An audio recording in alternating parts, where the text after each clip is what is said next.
Así es que, pues para empezar, vamos a hacer una oración para encomendarnos al Señor en esta mañana. Acompáñenme a orar. Padre bendito, agradecemos esta hermosa mañana que nos permites estar reunidos para escuchar tu bendita palabra. Agradecemos la salud que nos das, agradecemos la vida que nos das. Y sabemos por lo que entendemos en tu palabra que tú nos la das con un propósito específico. El de poder conocer tu preciosa salvación y poder dedicar nuestras vidas a tu servicio. Señor, te pedimos que lo que podamos ver en esta mañana sea de edificación a nuestros corazones y suplicamos la guía de tu Espíritu, tanto en tu siervo que predica este mensaje como en todos aquellos que lo van a recibir. Que sea tu Santo Espíritu quien nos guíe, te lo pedimos a través de Cristo Jesús. Amén. Bien, pues hoy vamos a platicar de promesas de provisión y de paz grandiosas que Dios tiene en su palabra, y vamos a basarnos en el versículo de Isaías capítulo 7, versículo 14, que dice lo siguiente: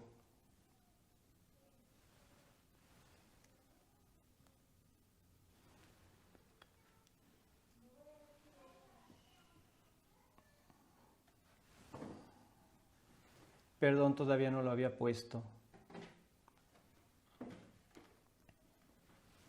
Ahí lo tenemos entonces. Dice: por tanto, el Señor mismo os dará señal.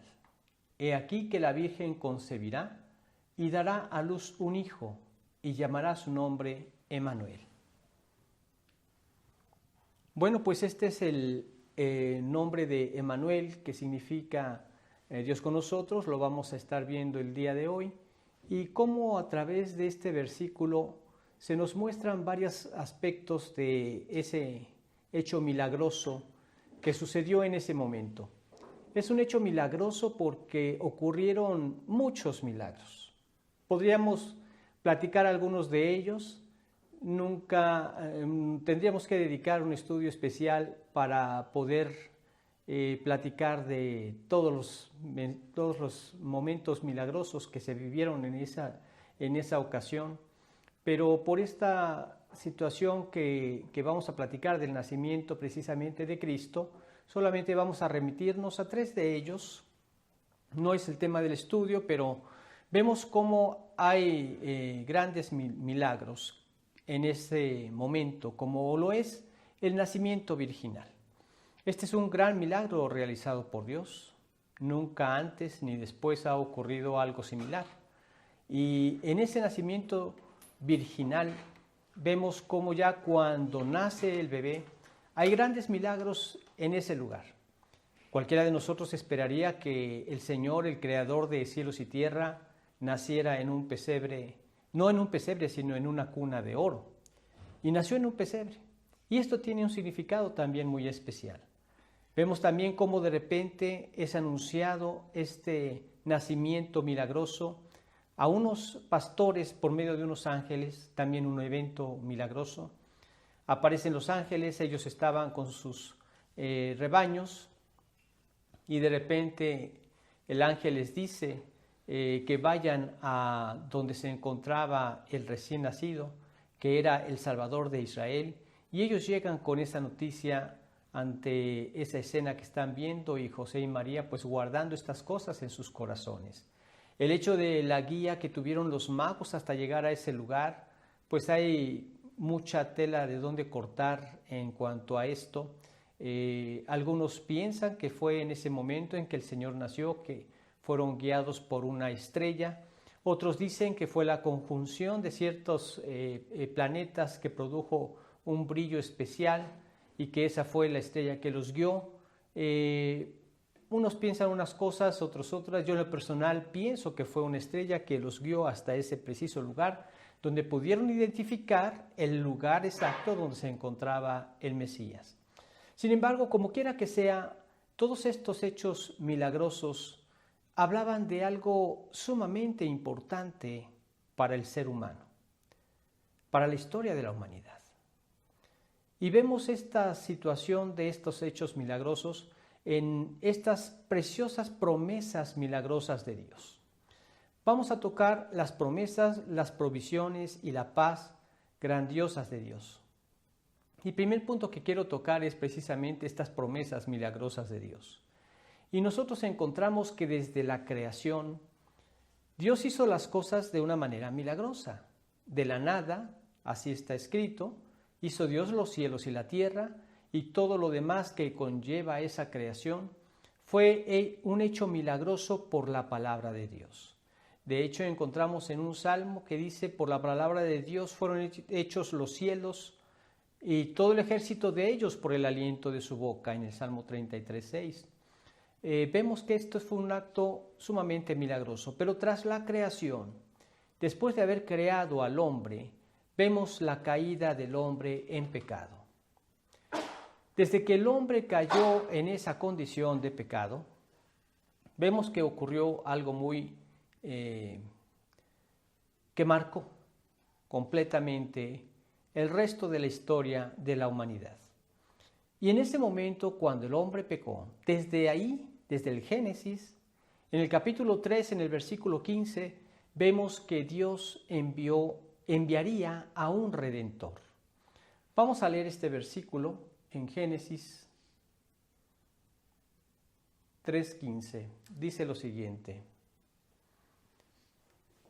y pondré enemistad entre ti y la mujer, y entre tu simiente y la simiente suya. Esta te herirá en la cabeza, y tú le herirás en el calcañar. Esta es la promesa de redención. La promesa se refería a un redentor que aplastaría la cabeza de la serpiente. Simplemente el enemigo al engañar a Adán y Eva generó la muerte, generó el pecado, y a través de esto vemos la gran desgracia de la humanidad. ¿Y por qué me refiero yo a la gran desgracia de la humanidad?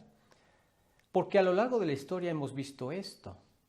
Vez tras vez vemos guerras, vemos problemas entre los gobiernos, vemos problemas en los gobernantes, vemos problemas entre familias, entre esposos, de padres a hijos, etcétera, etcétera. Y todo esto ha sido generado precisamente por el pecado. Antes de que Adán pecara, no existía el pecado y no existía la muerte. Cuando el hombre pecó, se separó de Dios y vino la muerte física y la muerte espiritual. No existía la muerte, repito. Pero a partir de ese momento entró la muerte y entró el pecado y la gran desgracia del ser humano y de la historia que conocemos de la humanidad. Pero Dios no dejó las cosas así.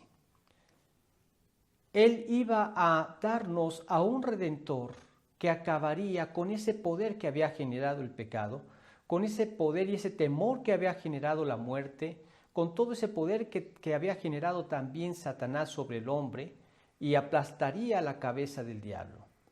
Y también la labor del enemigo sería deshecha, una labor de destrucción total, de destrucción de nuestras relaciones, especialmente de nuestra relación con Dios. Quedaría deshecha a través de la obra de este Redentor. ¿Qué implicaba esta promesa de redención? Implicaba cosas muy importantes. Implicaban el gran amor de Dios al proveernos de un Salvador. Un amor que difícilmente lo podríamos explicar. Se han escrito muchos libros, han corrido ríos de tinta hablando acerca de este amor infinito de Dios Padre. Vemos ilustraciones que nos hacen entender un poco esto, por ejemplo, a través de la vida de Abraham, cómo partió de su casa al lugar donde Dios le dijo que sacrificara a su hijo, y pasaron 3 días de angustia en el corazón de Abraham, que iba a sacrificar a su único hijo, al hijo de la promesa, al hijo que Dios le había dado de Sara, de su relación matrimonial con Sara. y 3 días caminando en angustia hasta que finalmente llegaron al lugar y pone al hijo sobre una piedra, va a degollarlo y antes de ejecutarlo, escucha la voz de un ángel que le dice: detente. Y voltea a ver atorado en una zarza a un animal y lo ofrece en lugar de su hijo en sacrificio. Esto nos muestra el gran amor de Dios, el sufrimiento de Dios al desprenderse de su propio hijo.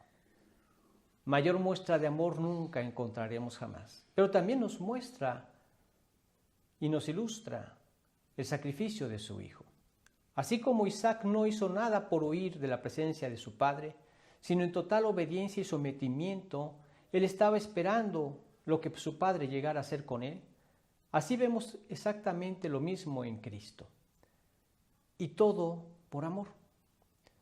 Cualquiera de nosotros podría decir, pero es que él no lo merecía, y con justa razón lo podrías decir. Él no lo merecía. Él era el perfecto, el santo, el Dios hecho hombre que no merecía nada de eso que iba a sucederle en la cruz.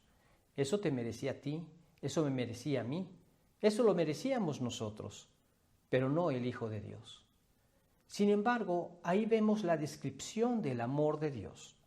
Un amor que se describe en griego con la palabra ágape, un amor que significa la determinación de hacer un bien a otro aunque a la persona le cueste un sacrificio, y vemos en este sacrificio que a Cristo le costó la vida y no se detuvo para darla por nosotros.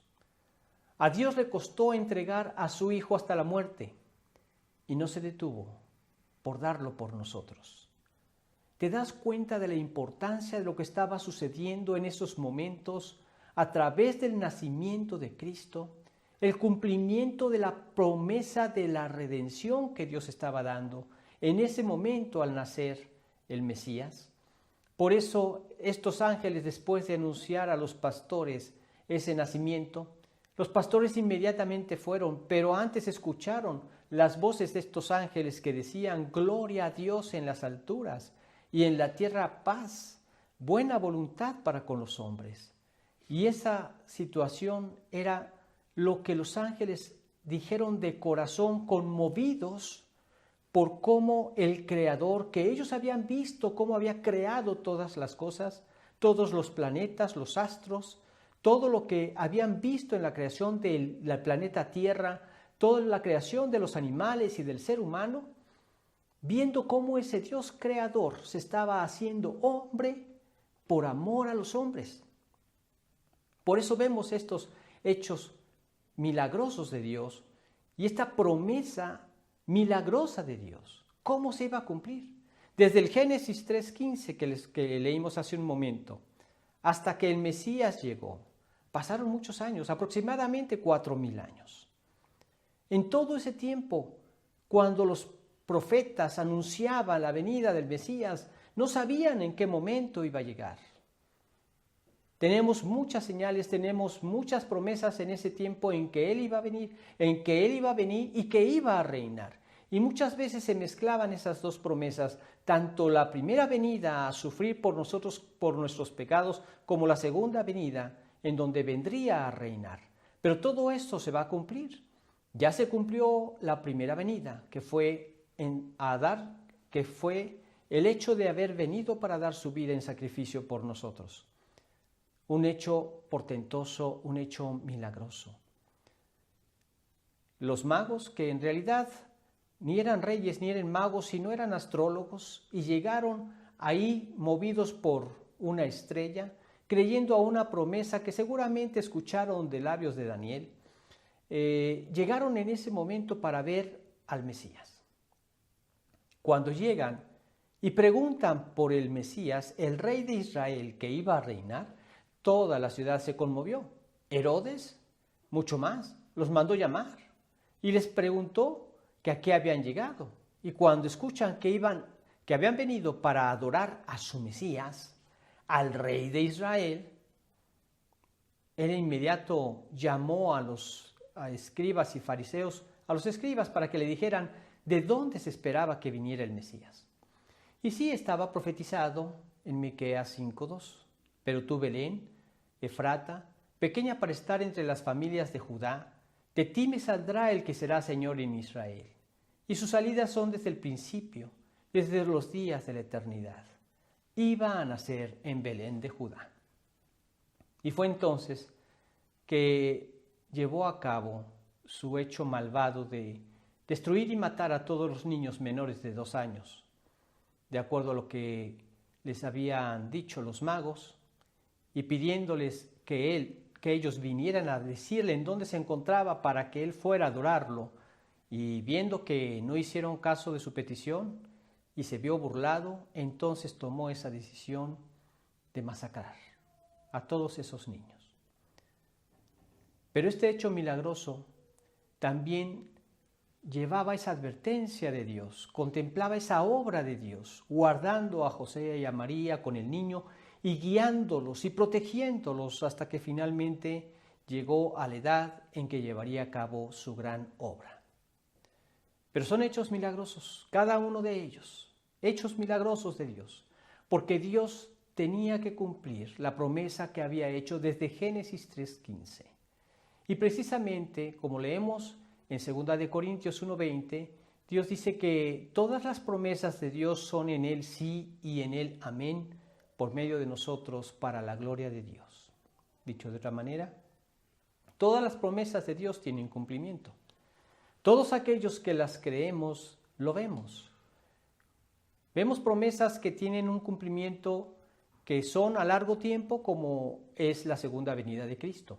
Pero vemos muchas otras que también son de cumplimiento práctico para que nosotros como hijos suyos guardemos un testimonio del Señor y de su poder, de nuestra transformación personal, de nuestra transformación en las relaciones matrimoniales, familiares, etc. En la medida que el hombre y la mujer viven en comunión con Dios, experimentan esa preciosa transformación. En la medida que los padres instruyen a los hijos en la palabra del Señor, también ven esa transformación. Todos los consejos de Dios y todas las promesas de Dios son en Él sí, es decir, tienen cumplimiento. Y siempre que tú leas la palabra del Señor y te encuentres con alguna promesa, te vas a dar cuenta que atrás de esa promesa, en tu obediencia a esa promesa, encontrarás la bendición de Dios. Así es. Vemos que Dios dice: la vara y la corrección dan sabiduría, mas el muchacho consentido avergonzará a su madre. Cuando nosotros lo creemos por fe y aplicamos esta disciplina corporal como Dios nos lo pide, no en violencia, no en ira, en amor y en dolor, porque nos duele aplicar esa disciplina, vemos cómo es transformada la necedad natural del corazón de nuestros hijos y es quitada y conducida y allanado el camino de su salvación. Y entonces vemos en este mismo capítulo 29 de Proverbios que dice: corrige a tu hijo y te dará descanso y dará alegría a tu alma. Es decir, la promesa es: disciplínalo con vara y quitarás esa necedad. La bendición en respuesta a la obediencia a esa promesa es: corrige a tu hijo y te dará descanso y dará alegría a tu alma.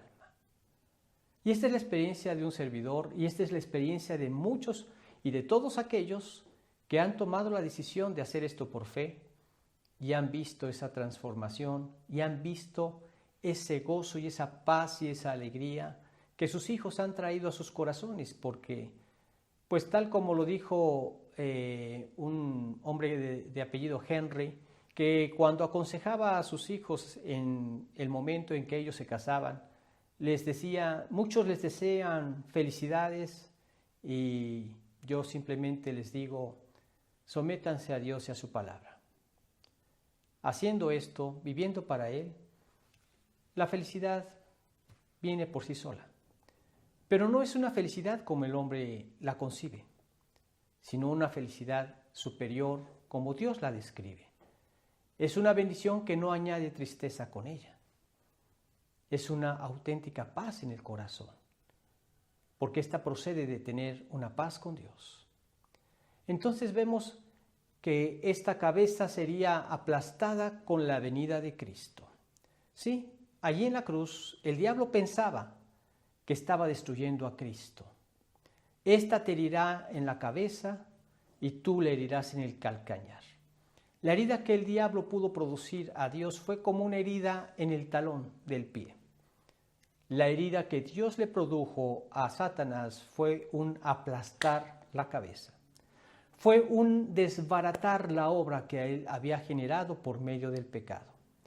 Por eso, en tanto el hombre no se arrepienta, el hombre es un esclavo del pecado, un esclavo de Satanás.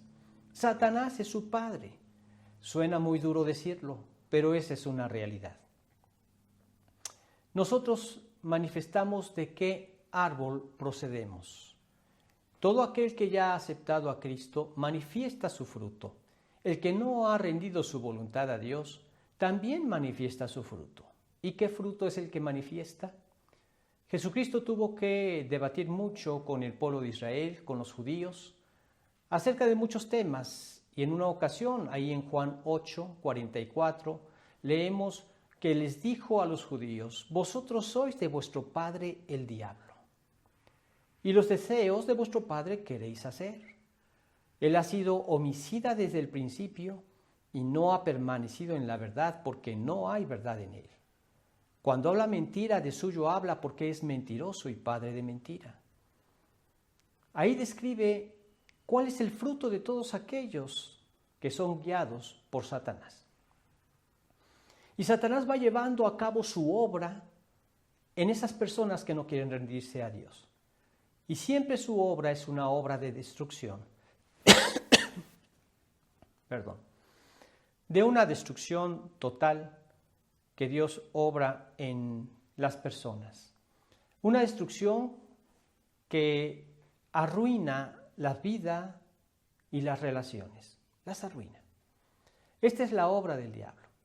Pero Dios desharía esa obra que el diablo ha buscado hacer, de esa esclavitud en el pecado en las personas, de esa destrucción en sus vidas a través del pecado.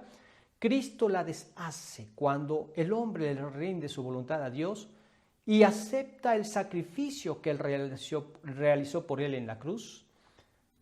Obtenemos el perdón de nuestros pecados y entonces la presencia de su Espíritu viene a morar en nuestros corazones.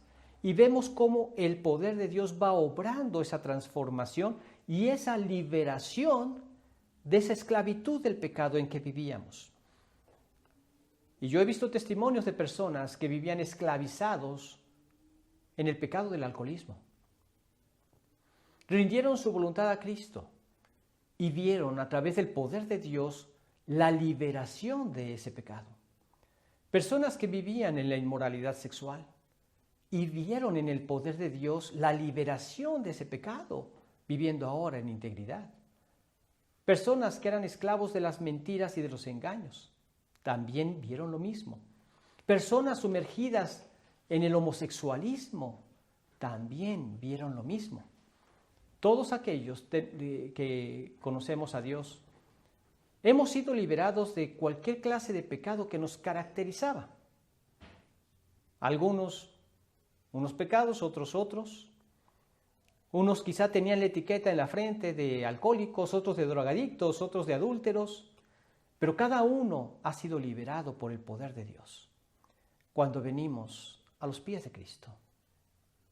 Por eso lo que se estaba celebrando en ese momento era grandioso.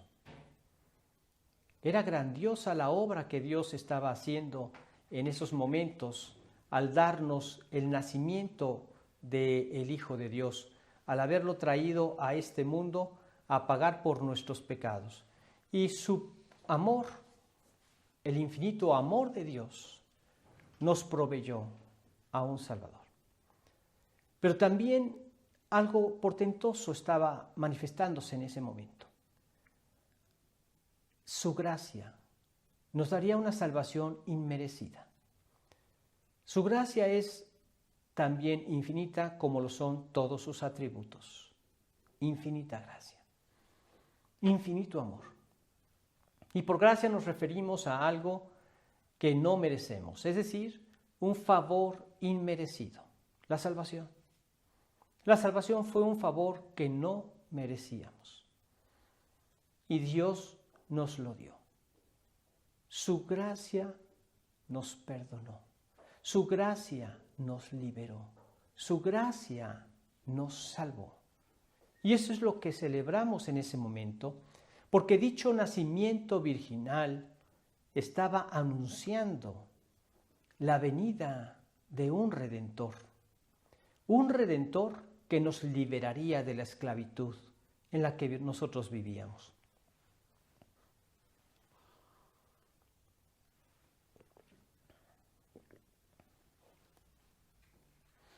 ¿Qué significa la palabra redentor?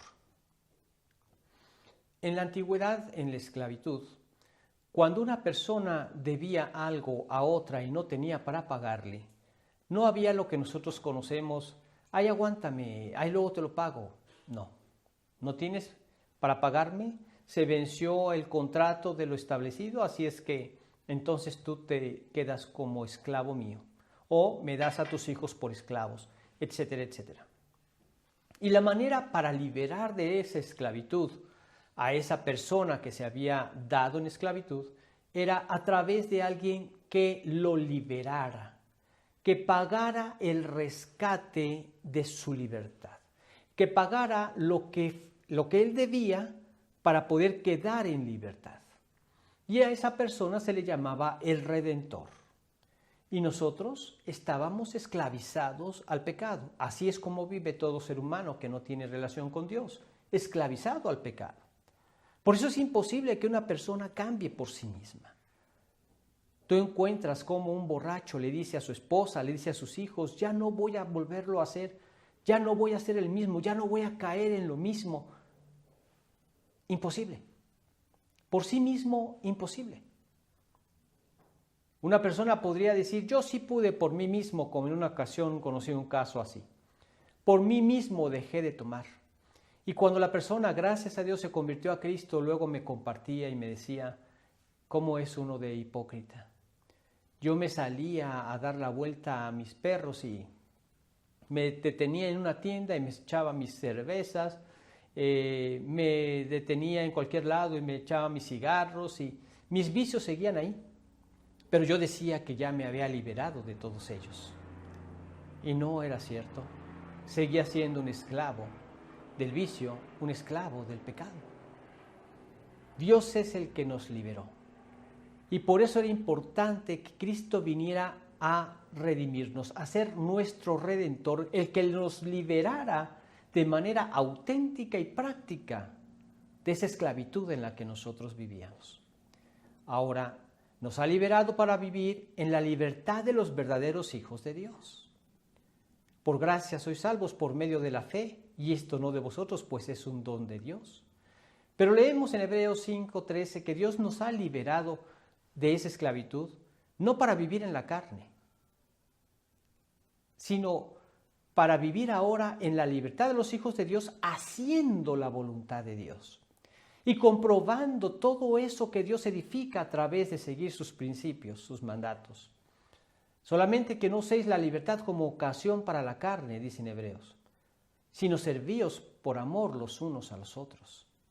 Esa es la verdadera libertad, vivir en el amor ágape, en el amor de Jesucristo. Esa es la ley del amor, el amor en Cristo Jesús. Una vida que se da en servicio, una vida que se da en sacrificio. Imposible si no tenemos relación con Dios. ¿Por qué? Porque no queremos sacrificarnos en nada. Quiero dar rienda suelta a mi ira, quiero dar rienda suelta a mi enojo, quiero dar rienda suelta a mis pasiones. No hay control de sí mismo. Hasta que venimos a los pies de Cristo podemos disfrutar de lo que significa el dominio propio como fruto del Espíritu Santo. La templanza, el dominio propio es algo bello que Dios nos da, porque en el amor nosotros queremos hacer la voluntad de Dios, queremos obedecer a Dios y mantenemos clavada en la cruz a nuestra carne que quiere hacer su propia voluntad, llevarnos a esa esclavitud del pecado, y está clavada en la cruz por el poder de Dios, y nosotros vivimos en esa libertad de los hijos de Dios en la ley del amor. Así es que, como primer punto, vemos las promesas milagrosas de Dios, cómo se cumplen, cómo se cumplió la primera venida, así se cumplirá también su segunda venida a reinar en esta tierra. Se han cumplido las promesas de Dios en todos aquellos que las hemos apropiado también para la transformación de nuestros propios corazones. Y todas esas promesas de Dios se manifiestan y se cumplen de manera milagrosa.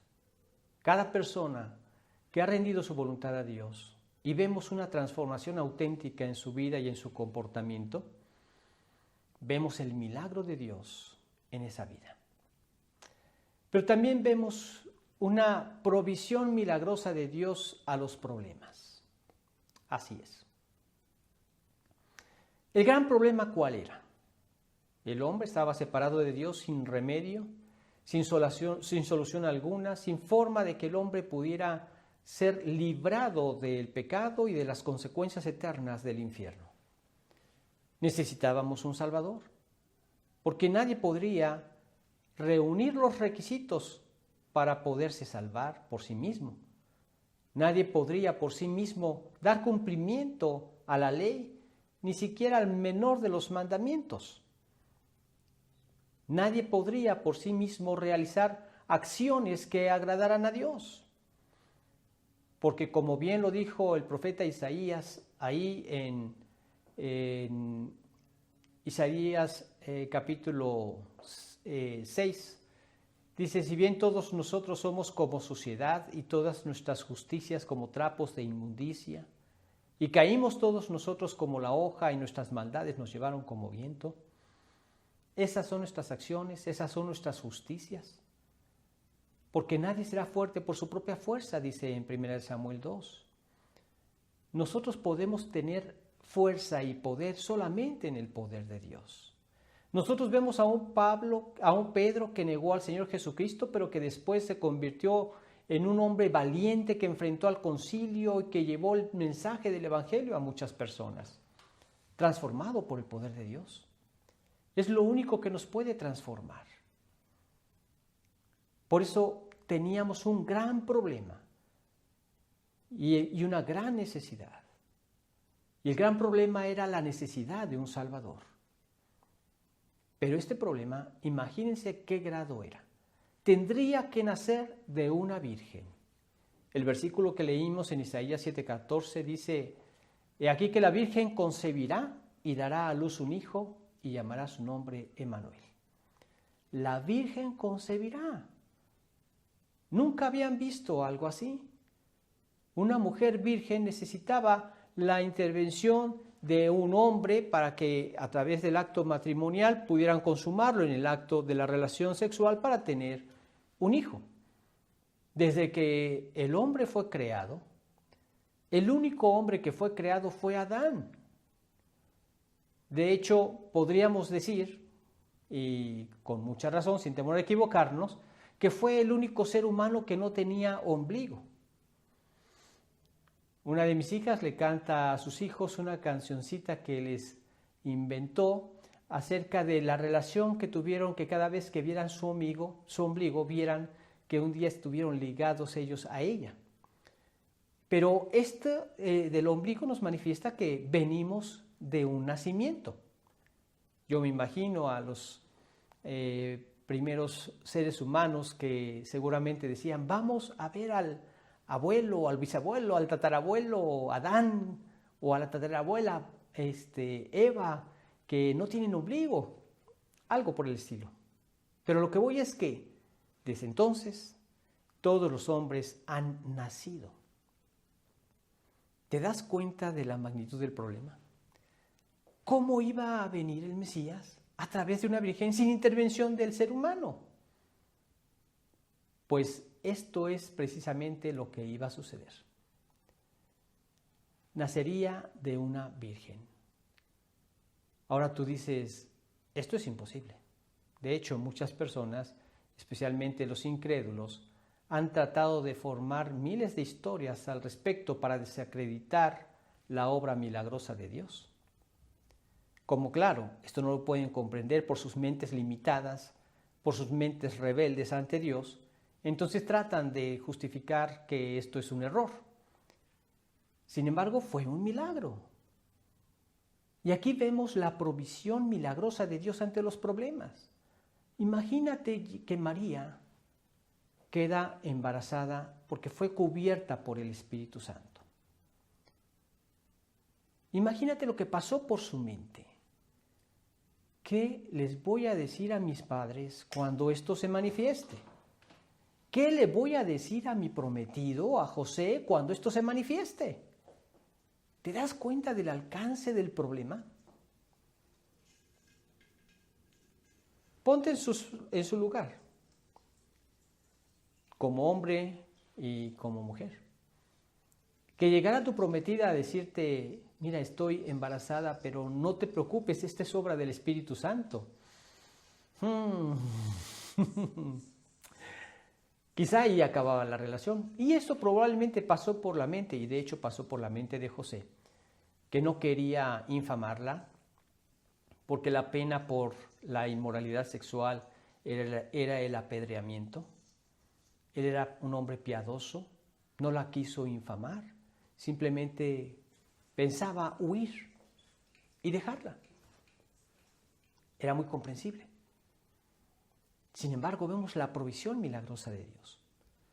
Obró Dios a través de un sueño en la vida de José, donde un ángel le dijo, no temas recibir a María, porque lo que en ella hay es obra del Espíritu Santo.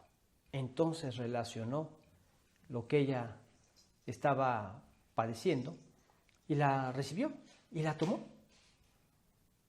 De hecho, esto se corrió el rumor de que no era hijo de José, que José solamente le estaba cubriendo para que no la apedrearan.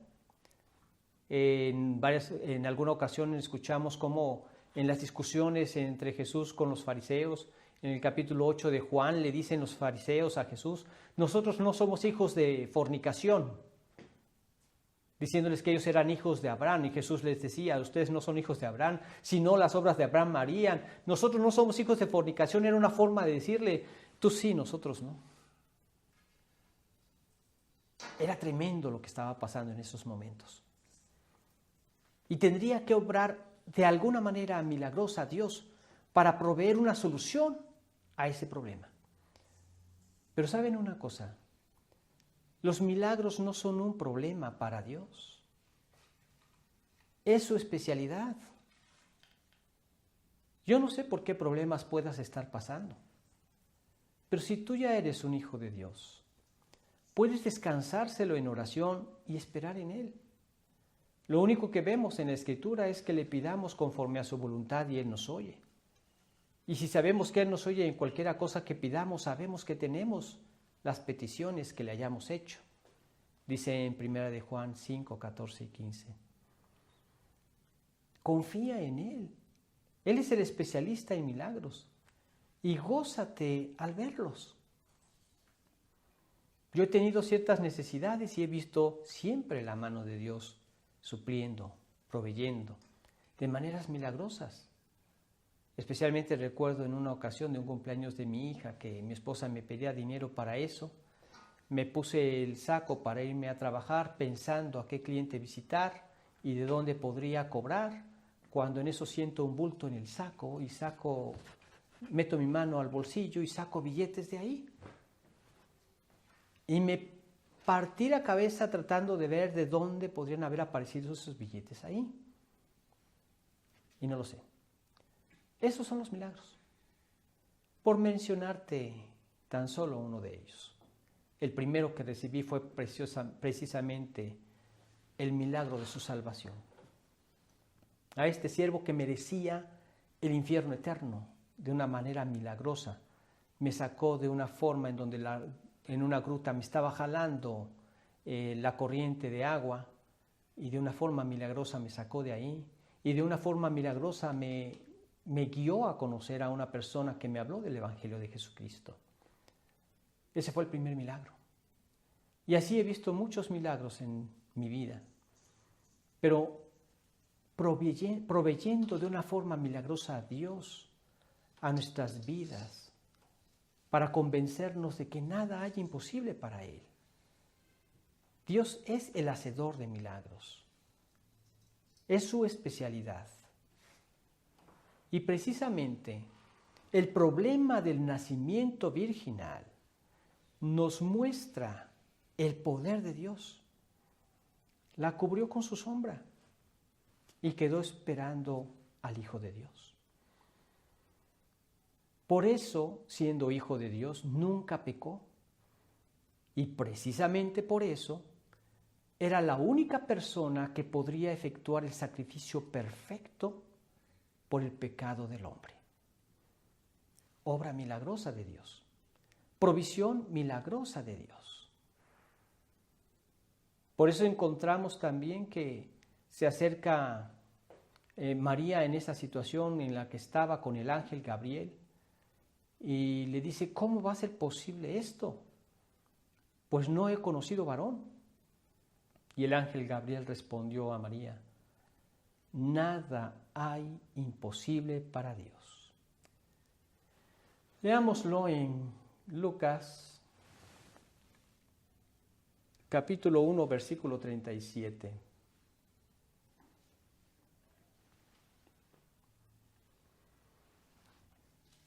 Dice, porque nada hay imposible para Dios. Entonces María dijo, he aquí la sierva del Señor, hágase conmigo conforme a tu palabra. Y el ángel se fue de su presencia. Nada hay imposible para Dios. Dice Jeremías, he aquí que Jehová es el Señor, Dios de toda carne, ni hay nada que sea difícil para ti. Y le responde el Señor, he aquí que yo soy Jehová, Dios de toda carne. ¿Habrá algo que sea difícil para mí? Así es, nada hay imposible para Dios. Quizá tengas algún problema económico. Pídeselo a Dios. ¿Es conforme a su voluntad? Él te oye. ¿Tienes algún problema de salud? Pídesela a Dios. ¿Quieres esa salud para hacer su voluntad? ¿Para seguirlo conociendo? ¿Para darlo a conocer a otras personas? ¿Para crecer en obediencia? Esa es su voluntad. Y Él te oye y Él te responde. ¿Por qué? No te cuesta trabajo guardarlo en tu corazón. Lucas 1:37. Porque nada hay imposible para Dios.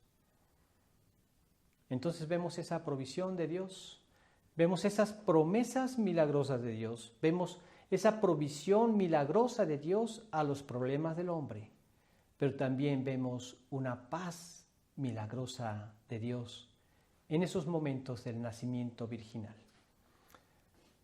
Nos encontramos con que el nacido de una virgen se llamaría Emmanuel. Esto significa Dios con nosotros. El hombre que se había separado de Dios, precisamente estaba separado de Dios por el hecho del pecado. Desde que nacemos vivimos en esa situación de pecado, en ese egoísmo natural, que Dios guarda nuestras vidas hasta el momento de conocerlo. Ese hombre separado de Dios un día se podría reunir con Dios, se podría unir a Dios, se podría reconciliar con Dios a través del que estaba naciendo en una virgen, porque Él iba a ser el que iba a pagar por el pecado del hombre. Porque Dios no puede tener relación con el pecado, no puede estar donde está el pecado. Pero con la sangre de Jesucristo es limpiado el pecado del corazón arrepentido.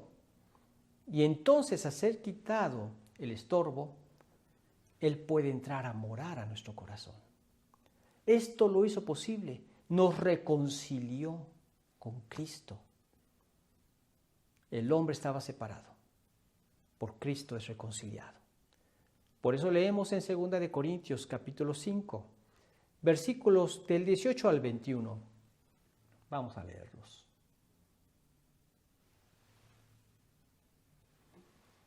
Dice, y todo esto proviene de Dios, quien nos reconcilió consigo mismo por Cristo, y nos dio el ministerio de la reconciliación, que Dios estaba en Cristo reconciliando consigo al mundo, no tomándoles en cuenta a los hombres sus pecados, y nos encargó a nosotros la palabra de la reconciliación.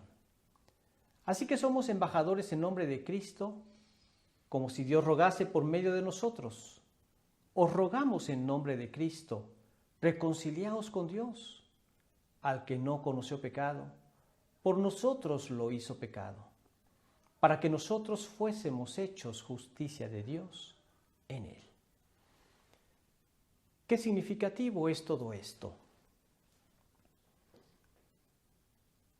Y todo esto de lo que estamos hablando, del nacimiento virginal, de la obra de Dios para la salvación del hombre en el sacrificio perfecto de Cristo Jesús, procede de Dios. Y a través de todo este hecho nos reconcilió consigo mismo por Cristo. Y ya una vez que nosotros nos hemos reconciliado con Cristo, nos dio el ministerio de la reconciliación.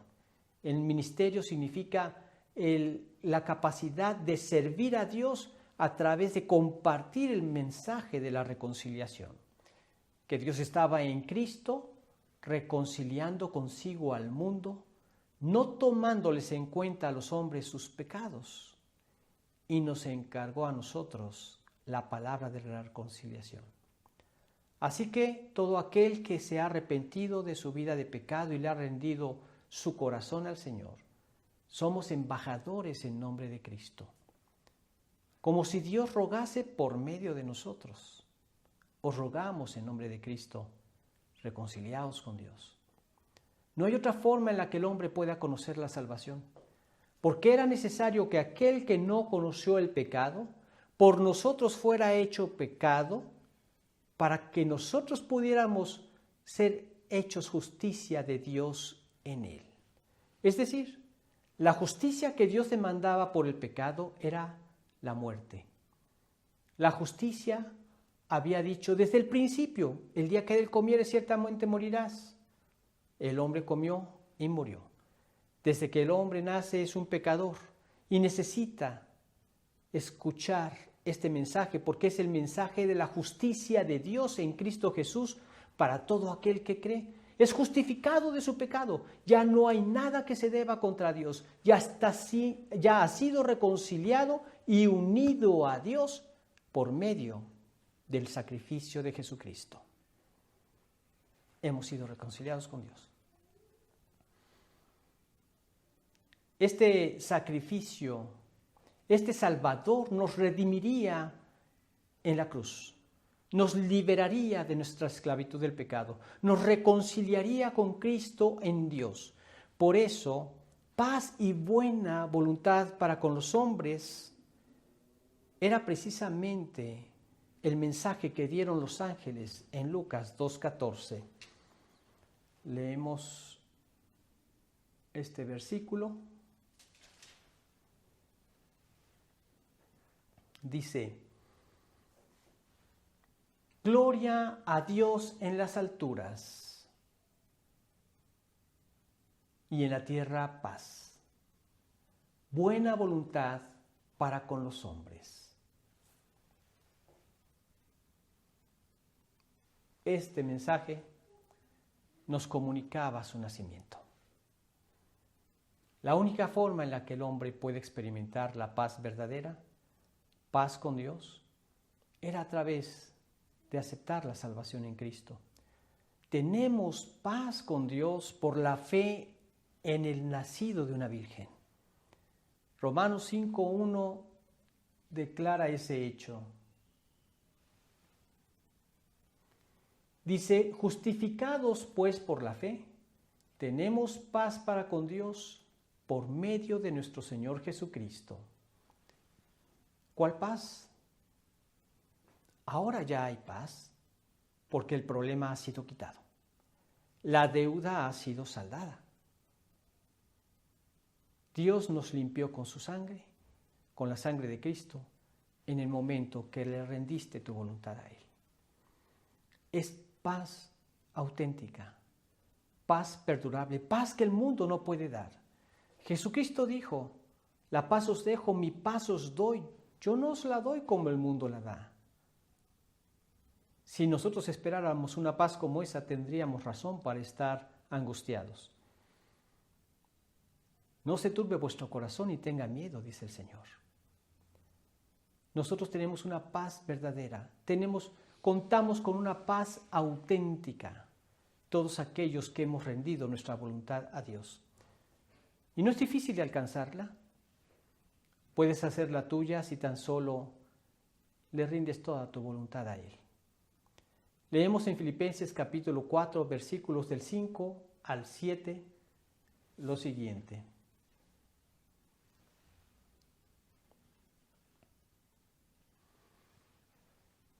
Vuestra gentileza sea conocida de todos los hombres. El Señor está cerca. Por nada estéis afanosos, sino sean conocidas vuestras peticiones delante de Dios en toda oración y ruego, con acción de gracias. Y la paz de Dios, que sobrepasa todo entendimiento, guardará vuestros corazones y vuestros pensamientos en Cristo Jesús. Esta es una de las grandes promesas que encontramos en la Escritura. ¿Hay algo que te angustia? Preséntasela a Dios en oración. Confía en Él. Él va a obrar.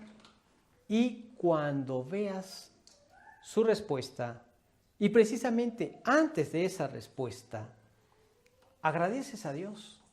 Y hay paz en tu corazón porque sabes que ese problema está ya en las mejores manos. En aquel en quien los milagros no son un problema, en aquel en quien los milagros son su especialidad. ¿Descansarás tus problemas al Señor? La paz un día reinará en toda la tierra y se producirá precisamente cuando Cristo regrese. Leemos en Isaías capítulo 9, versículos 6 y 7.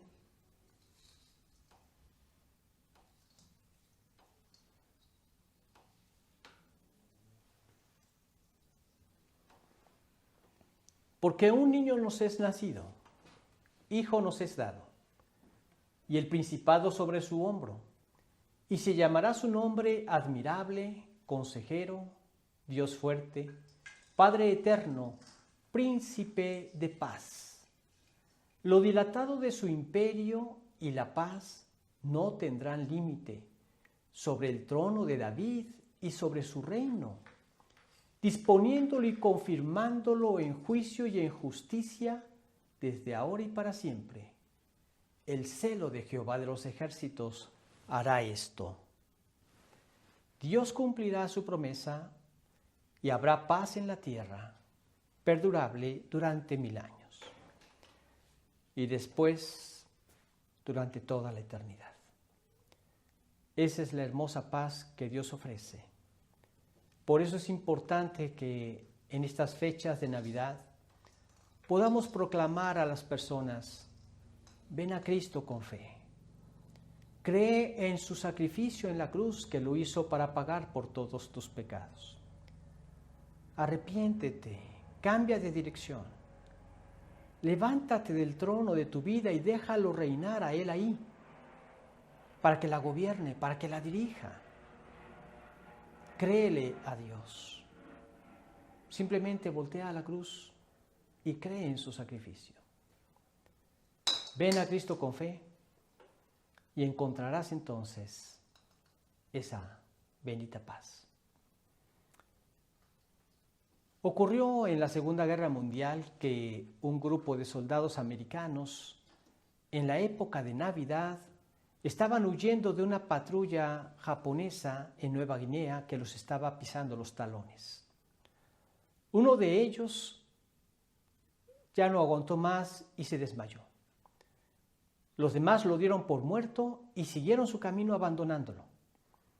Este hombre, cuando regresó de su desmayo, pensaba que en cualquier momento podrían venir los soldados japoneses y darle muerte inmediata. Pero siendo creyente como lo era, confió en Dios su suerte y oró a Dios pidiendo su protección. En eso vio que 4 soldados japoneses se acercaron a él y lo tomaron. Lo llevaron hasta el otro lado del bosque, cerca donde se encontraba el refugio de los americanos. Lo dejaron ahí cerca y en un inglés un poco chapurreado pero entendible le dijeron: aquí ya estás casi a salvo, estás muy cerca del refugio de los americanos. Nosotros somos cristianos, aborrecemos la guerra. Así es que feliz Navidad y que Dios te guarde. Y lo dejaron. Paz con Dios se manifiesta en muchas áreas de la vida, pero no hay nada más precioso que poder tener esa paz en tu corazón. Yo les deseo que en esta Navidad puedan ustedes disfrutar de la compañía de sus familiares en paz. Puedan compartir este mensaje con los que aún no lo conocen. Y en cada regalo que abran, recuerden el hermoso regalo que Dios nos dio en Cristo Jesús. Mi mejor deseo es que tengan una feliz Navidad, en salud, en provisión a sus necesidades, en cuidados de Dios en sus vidas. Y que tengan también un próspero año nuevo.